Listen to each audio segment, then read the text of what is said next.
Hi everyone, so this video is going to be maybe slightly longer in nature, but it's still going to be focused on one specific result or an investigation into a class of ideas that are relatively basic to set up and again function in a fairly general point set topological context, but at least was somewhat surprising to me in that it had a precise answer in the first place, the question we're going to investigate, and the kinds of objects that we're dealing with.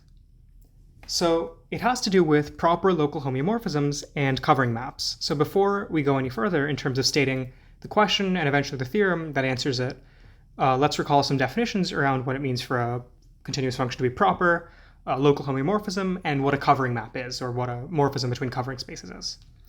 So first let's start with proper map.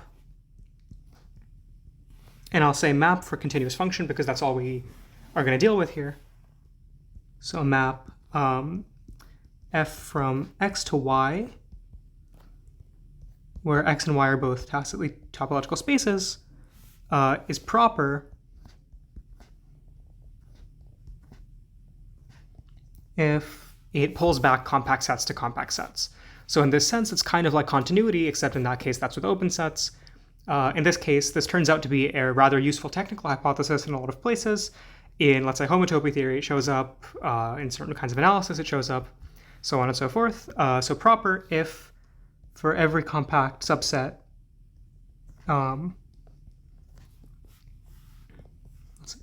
k and y compacts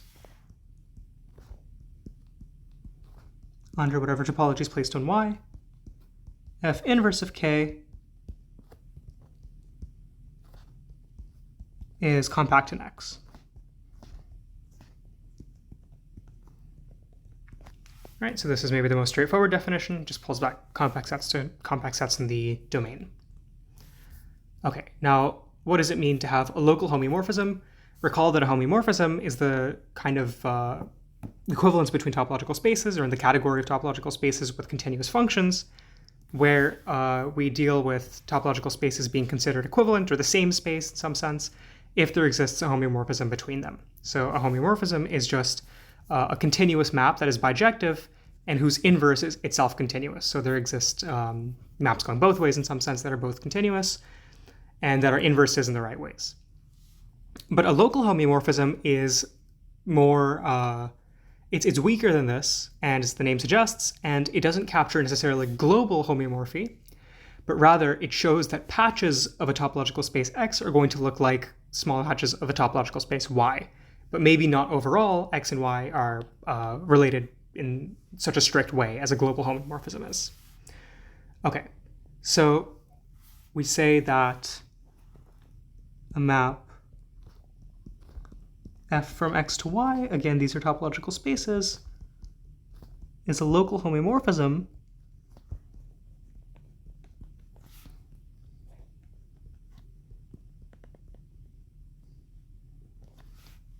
if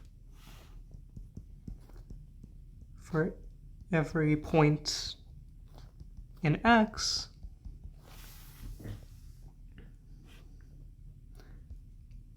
there's some open neighborhood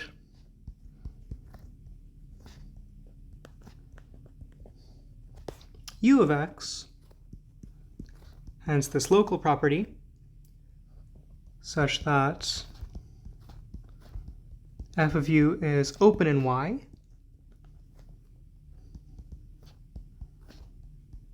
and the restriction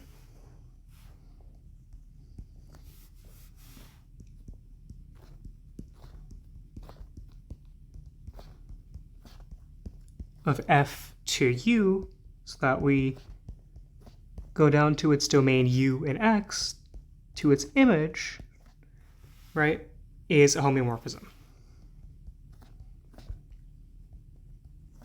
in the usual sense.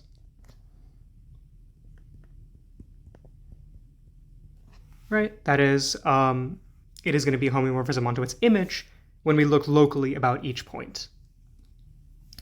And another thing to mention is that about this open set U, where we're restricting F, and the image F of U, the subspace topology is used in each one. Recall that the subspace topology inside some larger topological space is the one that makes all intersections of that subspace with open sets in the larger ambient space the open sets in the subspace. Okay, so local homeomorphisms can have certain different theorems attached to them or results, and in general it preserves local properties, like a space is locally connected or path connected if and only if its image is. It's locally compact if and only if its image is. And because first countability rather than second countability, which is global, first countability is a local property having a countable local base, then a space is first countable if and only if its image is under a local homeomorphism. So this is useful to know.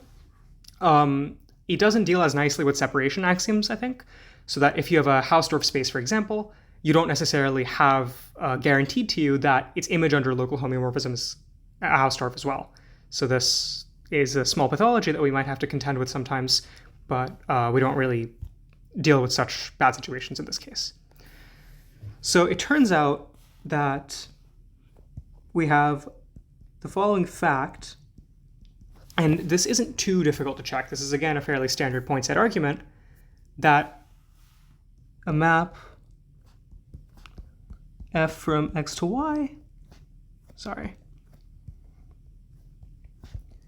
is a local homeomorphism. I'll probably just abbreviate it like this because I don't want to write out so many letters each time. If and only if, it is continuous and open mapping and locally injective.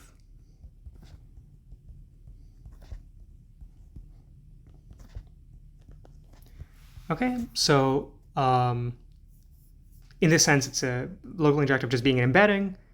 This corresponds to the continuity in open map. So this thing being a homeomorphism onto its image is really what characterizes a lot of this. Openness is also to capture some of the idea of a homeomorphism in the global sense, where, of course, if we're going to have the inverse being continuous, then the forward map is an open map as well. That is, it takes open sets in the domain to open sets in the codomain. So it's an open map. Okay, so this is a local homeomorphism. And finally, there's one last notion that we have to look at, and this is the notion of a covering space, or a covering map, actually. So I typically like to write cover or a covering map because we want to emphasize the function that's doing it. But some people will say covering space and refer to the map, or sorry, not the map, but emphasize the space that maps to it. So we say that a cover of X, or a covering space, is the space Y, which comes equipped with a map, which I'll say is P for projection, onto X, such that we have the following condition that has to do with sort of taking pre-images and those looking like a stack of pancakes or multiple copies of these neighborhoods, such that for each point X, there is going to be some neighborhood. Once again, this is a sort of local property that we're looking at, and this holds everywhere. There is an open neighborhood, I should specify,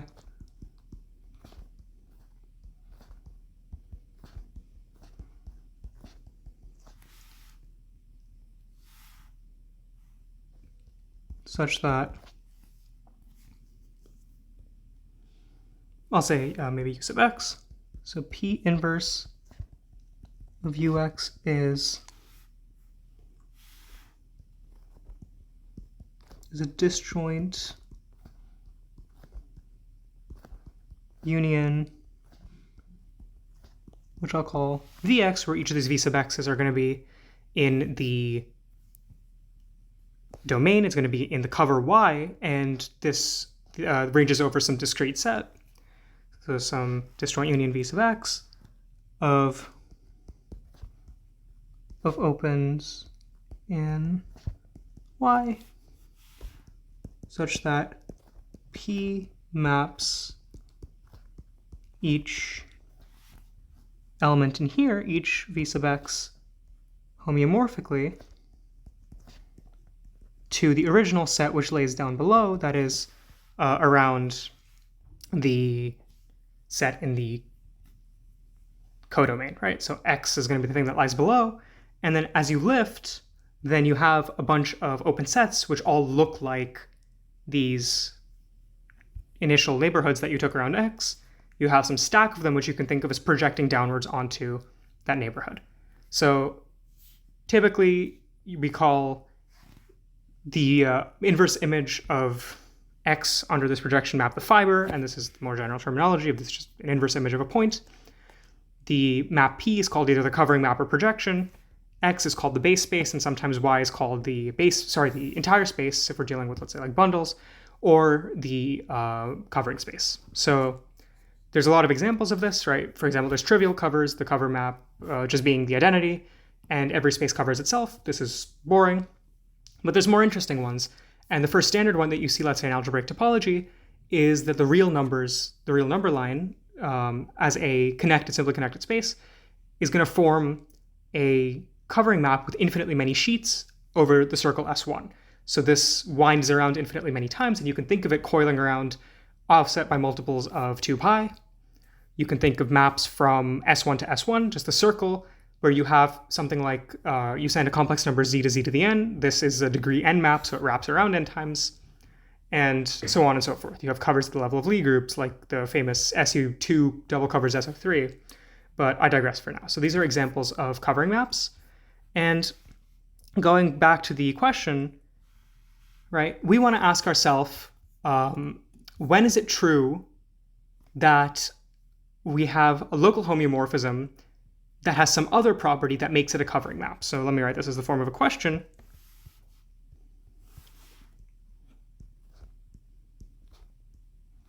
When is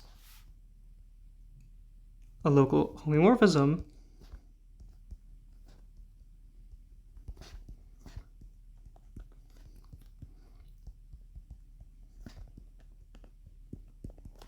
okay, and this is a useful question. Why? Let's coherence check. So a covering map projecting these, so let's say some disjoint union of sets that are homeomorphically mapped to some neighborhood in the bottom space, is always going to be a local homeomorphism because we have this map P, this covering map, that is going to serve as this local homeomorphism between this stack, the disjoint union of Vx, to Ux. So covering maps are always local homeomorphisms, but the converse need not be true.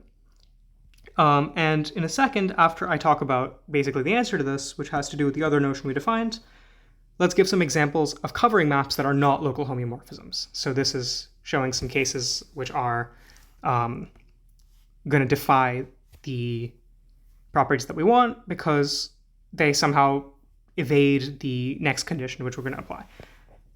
And the answer turns out to be whenever it is proper.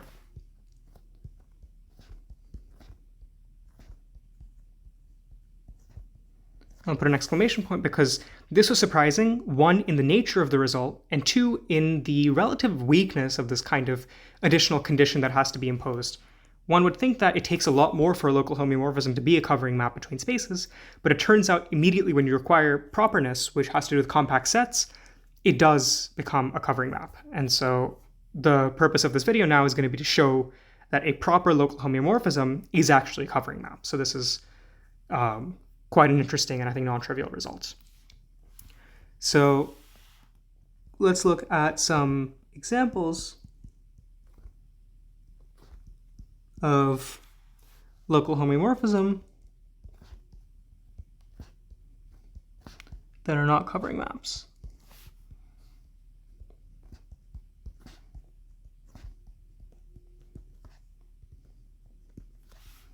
So there's going to be 3 that I'll give, and and all 3 of these are going to be in increasing order of pathology or convincingness. So take X to be any space and U is going to be a proper open subset. That is, it's not the whole space. Okay, and it's also non-empty, let's say. Then the inclusion iota from U, into X is certainly a local homeomorphism, but it's not a cover.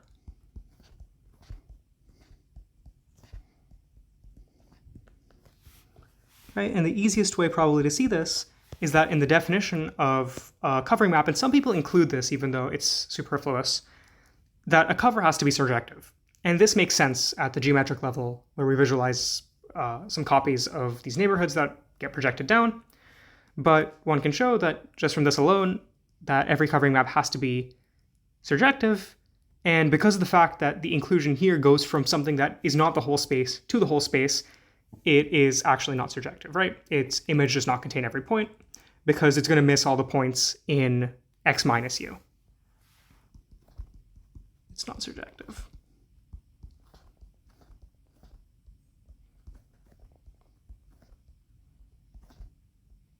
Okay, and this is pretty clearly not proper.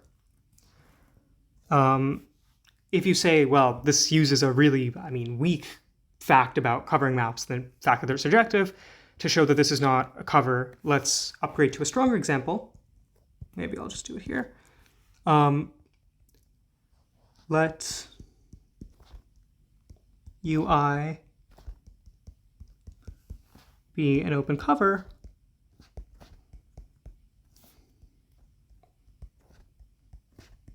of X, and then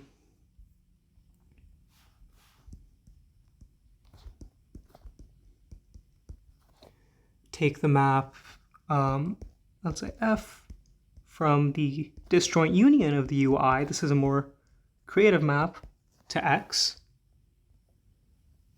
which is the inclusion on each UI. So as you restrict it to each UI, you get this continuous function that just maps as the inclusion into X, and then you piece all these maps together, all these inclusions, as you range across the open cover. Well, this is kind of, again, a slight way of circumventing the point here, because the domain of the map is maybe not connected, and so you might take some objection to that. But now this third example is going to put all these doubts hopefully to ease, and it's the most pathological example of the lot. So actually let's do 4 examples, because there's 4 listed here, and I'll link also where I'm referencing, which contains all this material. I'm not coming up with these truths myself, of course.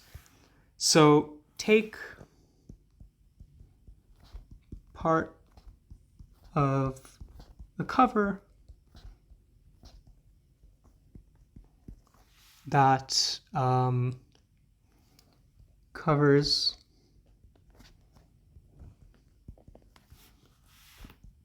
more than once,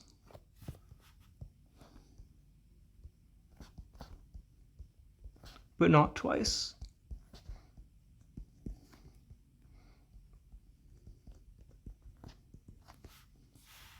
Okay, and again, the simplest example, the simplest non-trivial example at least, comes from considering R as the universal covering space of S1, and then chopping this down so that it covers more than once, but not twice.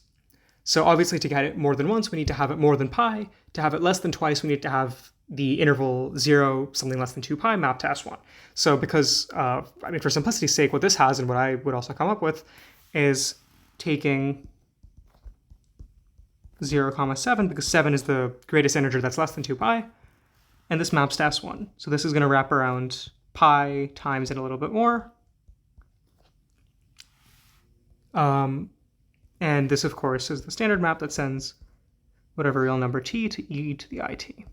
Okay. So this is going to be, again, this is a local homeomorphism because it's part of a covering map. And so because we're restricting locally, this should not alter that fact. However, it's not a proper covering map because we don't have this cover twice, and so not everything is evenly covered. In fact, this gives rise to this irregularity. So this is not a covering map. Okay, and finally, for the worst example of the lot, take y to be the line with two origins.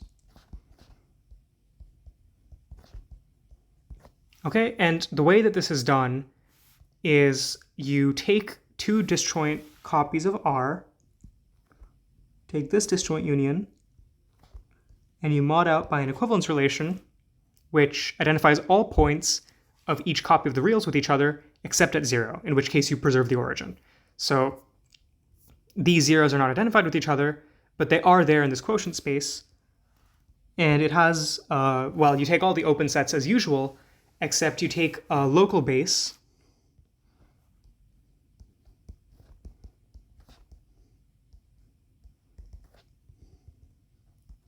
with neighborhoods of what I'll call 0 prime, which is this other 0, right? There's going to be one copy of 0 from the first copy in the disjoint union and one from the second one. And so the basis of neighborhoods is given by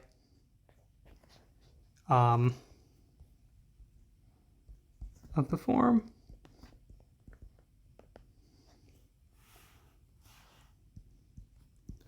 negative epsilon comma epsilons. This is going to be some open neighborhood here. Union 0 prime, but minus 0. Wait, how many parentheses? Okay, we're good. And mutatis mutandis in the sense that we get a base of neighborhoods for 0 and not 0 prime by just switching the order in this. So this is the line of two origins. It's a super pathological space. It's the first thing that you see when you're looking at, well, if you see manifolds and you have this whole locally Euclidean criterion, second countability criterion, this is basically immediate from here in the base, which is certainly countable, then the pathology comes from the fact that this is not Hausdorff.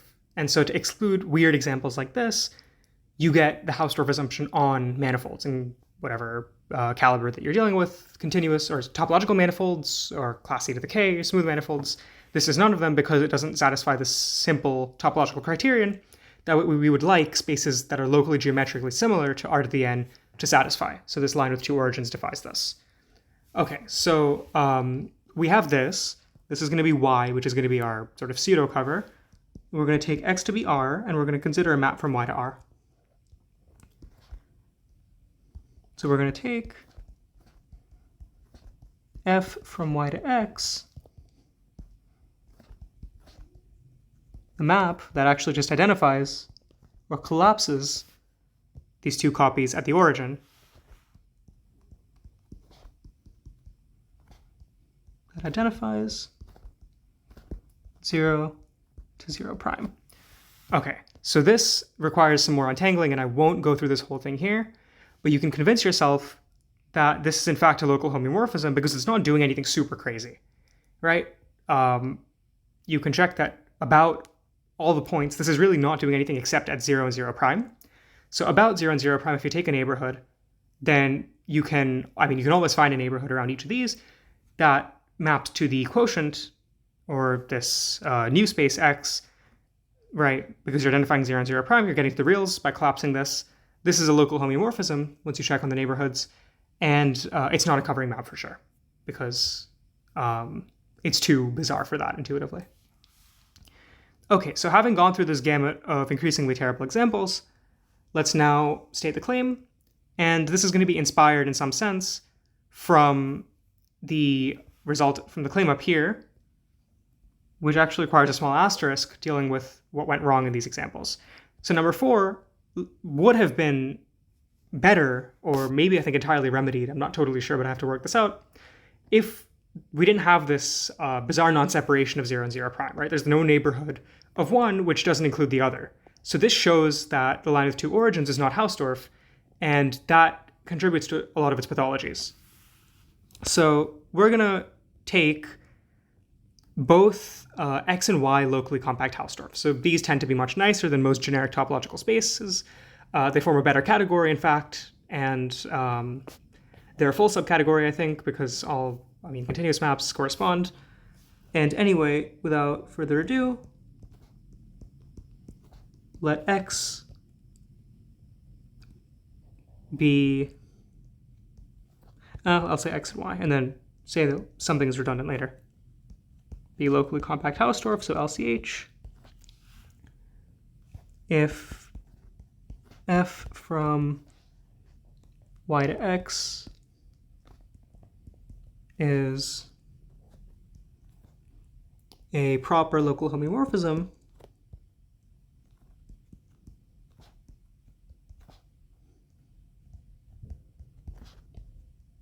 then it is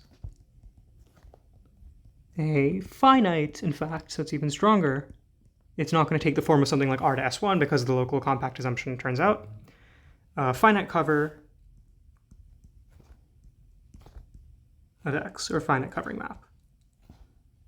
That is, each neighborhood lifts to finitely many sheets, or copies of itself. Okay, and the one thing that I wanted to point out is that we don't actually need to assume that Y is locally compact because of what I said earlier.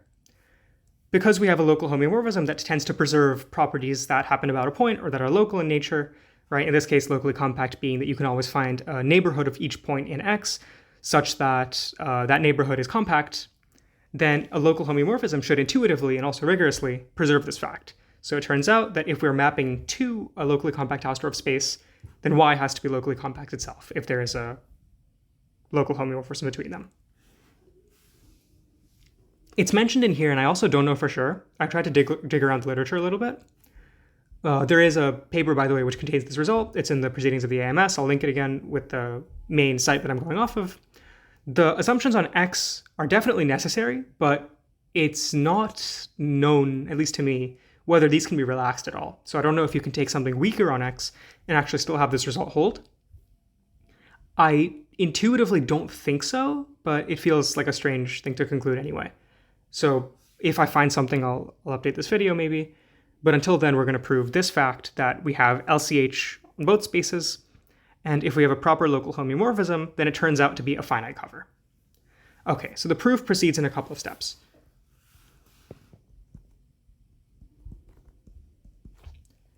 First, let's take some point X and consider its preimage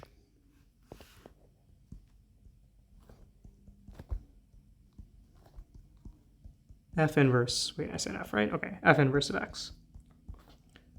Because X is Hausdorff,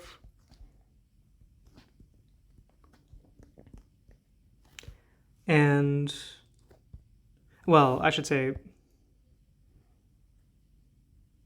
X comma Y Hausdorff, maybe for full security.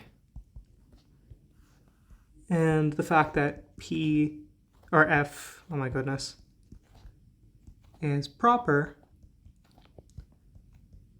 it's obvious that the singleton set, while not only being closed, it's compact, because any finite cover is going to be, any cover is going to admit a finite subcover. Just take any set that contains it. So in fact, it has a single subcover. Because this is proper, the inverse image of the singleton set under F is going to be compact in Y. So F inverse of X, the single element, is compact. Great, so this is useful. So because we're also taking a singleton set back, since F is a local homeomorphism,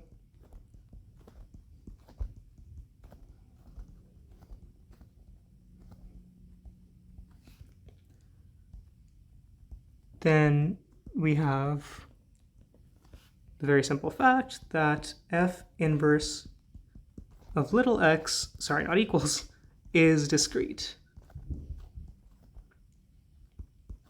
This is a good sign, by the way. So we know that the covering map, right, if we have a cover, then something similar holds at the level of neighborhoods of each point. So we're on our way there because local homeomorphisms, by the way, guarantee that if we're taking the inverse image of some singleton set between locally compact Hausdorff spaces, this maps to a bunch of discrete copies of a singleton set, right? This is a discrete set in the pre-image, or the codomain. Then we basically just need to expand a little bit, and we can choose neighborhoods cleverly. So the rest of this proof is basically going to be doing that. We just choose our open sets nicely about this point, shrink, expand if we need to, take unions, intersections, and eventually take, just manipulate enough to get our result, to make this a little bit larger. So f inverse x is discrete, and because compact plus discrete is finite, this famous fact, right, we have that the cardinality of f inverse of x is actually finite. So the other way to sort of look at this, or I mean along these lines anyway, is that given any, let's say, y in f inverse of x, there's going to be some neighborhood such that f restricts to homeomorphism from that neighborhood, let's say v, to its image, so to f of v, and y is going to be the only pre-image of x that lies inside v. So because of this fact, this lifts to finitely many or discrete copies, and compact plus discrete equals finite. In this case, I've hand-waved a little bit, and we know that f inverse of x is finite in y. So say that f inverse x is going to be n points y1 through yn in y. Great. So now we have a bunch of points here that are the inverse image of f inverse x, and we're going to consider some neighborhoods. So because of the Hausdorff assumption on y,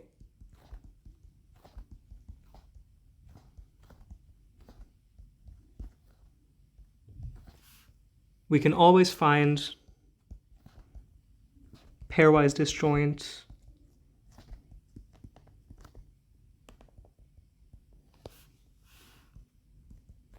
open neighborhoods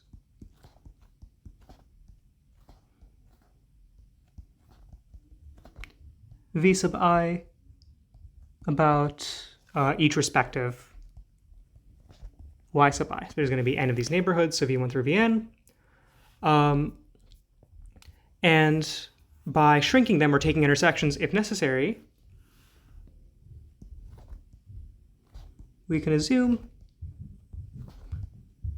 that this map f does what it should, in the sense that for each I, f, when restricted to each of these neighborhoods, that is mapping from vi to its image, is a homeomorphism, because f is a local homeomorphism, of course, is a homeomorphism to an open subset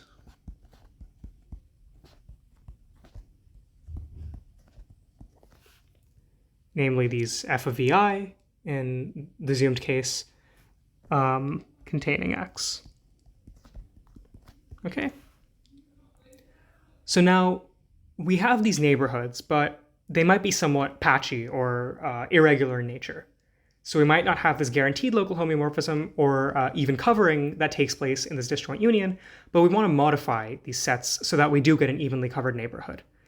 And to get this evenly covered neighborhood in the pre-image, we need to find a neighborhood in the image that corresponds to it. However, due to the basically non-existent hypotheses on these vi, other than the fact that they're pairwise disjoint, otherwise homeomorphisms from the vi in the pre-image into the image via f, other than the fact that f of vi each contain x, which is obviously what we need, we don't know for a fact that we can take these immediately. So we need to modify this intersection somehow. So what we want to do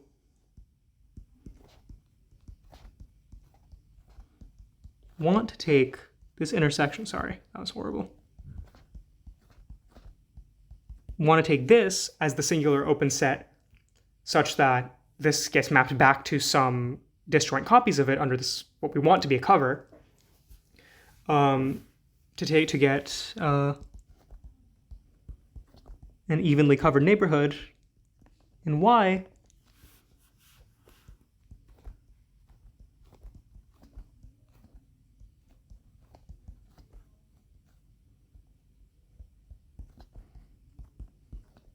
that lifts to y. But we have to worry about something. And that something is what I've just mentioned, that the image of this intersection actually, or that the inverse image of this intersection is not going to be contained in the union of these original VIs. So this is a strange edge case that we do need to worry about. But we might not have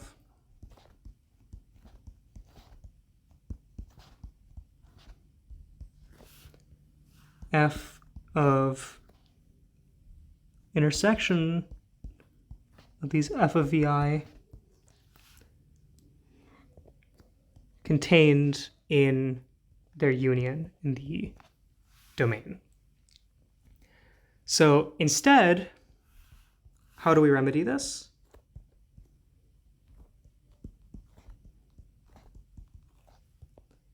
Take an open neighborhood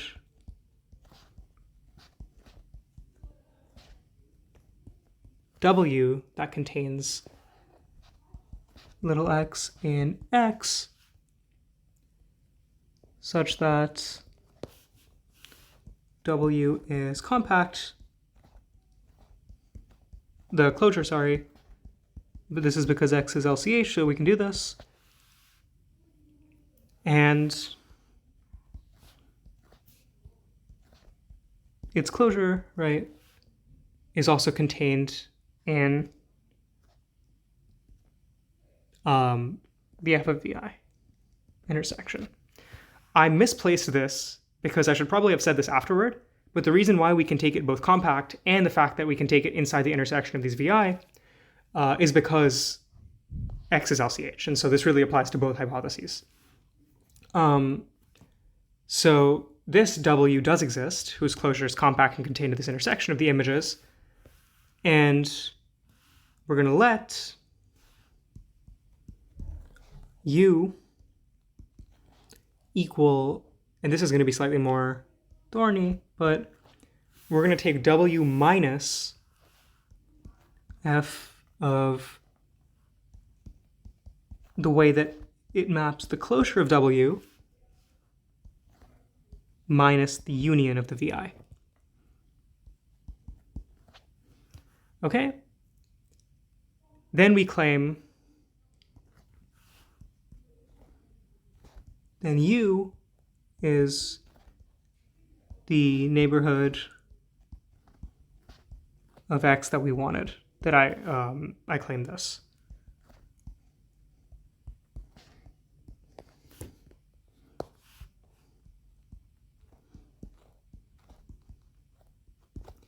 Okay, so how do we show that this lifts evenly? Well, one thing that we need to check first of all is that U is open. So check that U is open, because in this tangle of symbols, it's not immediately clear.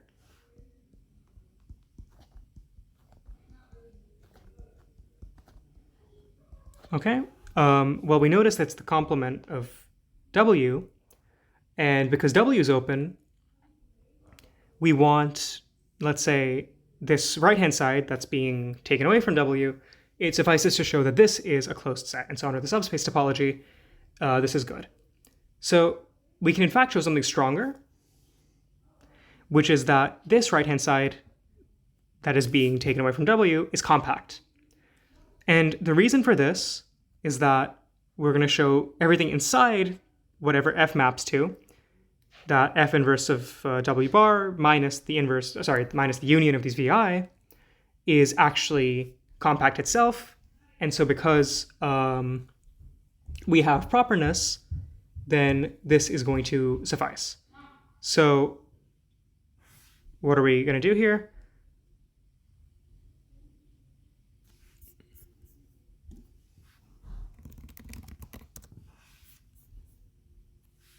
Well, let's see. So one sec, I'm just untangling everything down here as well. So F inverse of W closure, because this is going to be compact,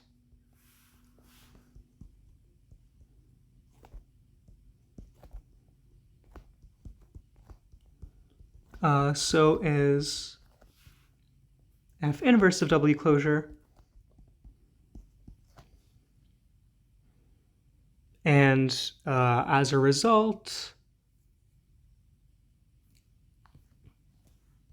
well, I'll just write, since F is proper,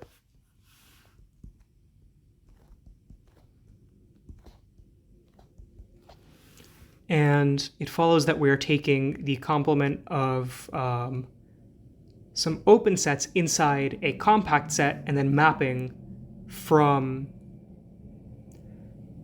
a local homeomorphism. So yes, okay. And so F of F inverse W minus a bunch of open sets. You should think of this as just one compact set. This is going to be compact.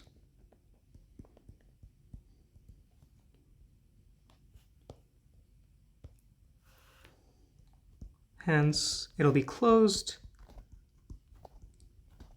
since X is Hausdorff.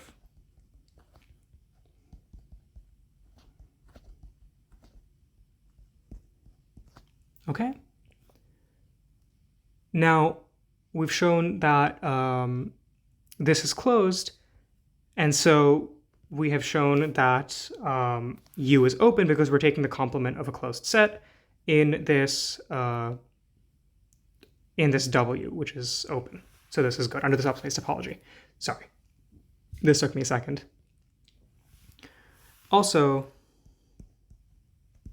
we have to check that X is a neighborhood of U, since the union of these VI contain all preimages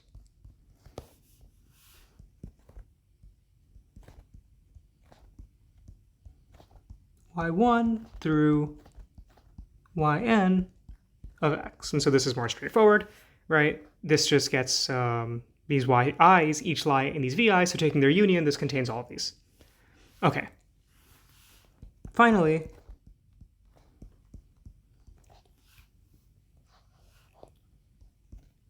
F inverse of U, right? This is going to equal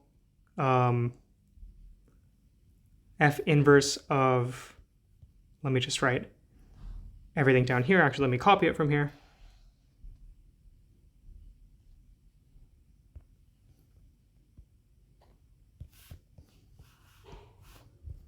This is F inverse of W minus all of this mess. And in this, right, how do we untangle that? Well, notice how we chose W. This actually turns out to be the disjoint union across all I of F inverse U intersect VI, just by De Morgan's law. Each F inverse U intersect VI is mapped homeomorphically